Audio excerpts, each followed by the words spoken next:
চলতি বছরেই শুরু হচ্ছে ঢাকা নিউ ইয়র্ক ফ্লাইট। এ লক্ষ্যে 15 জানুয়ারি ক্যাটাগরি 1-এ উন্নীতকরণ আলোচনার জন্য অনলাইনে অনুষ্ঠিত হতে যাচ্ছে চূড়ান্ত বৈঠক। বিস্তারিত রিপোর্টে। অলাভজনক বিধায় বন্ধ হয়ে যাচ্ছে বাংলাদেশ বিমানের ঢাকা ম্যানচেস্টার রুটে ফ্লাইট চলাচল। বন্ধ করে চলতি বছরে শুরু হতে যাচ্ছে ঢাকা নিউ ইয়র্ক রুটে ফ্লাইট।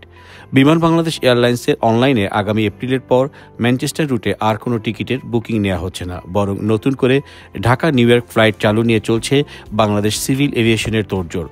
বহুল প্রতীক্ষিত এ ফ্লাইট চালু হলে যাত্রীদের অনেক দিনের প্রত্যাশা পূরণ হবে।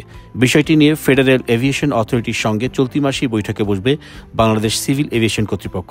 আর সে বৈঠক 15 জানুয়ারি অনুষ্ঠিত হতে যাচ্ছে বলে জানিয়েছেন সিভিল এভিয়েশনের চেয়ারম্যান এয়ার মার্শাল মঞ্জুর কবির ভূঁইয়া। সম্প্রতি যুক্তরাষ্ট্রের মিটিংটি সফল হয়েছে বলেও জানিয়েছেন তিনি।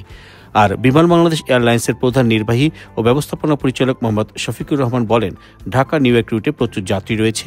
লাভজনক বিধায় বাংলাদেশ বিমানও এ রুটে ফ্লাইট চলাচলের জন্য সম্পূর্ণ প্রস্তুত বলে জানিয়েছেন তিনি। চয়ন Rahman, time television, new York.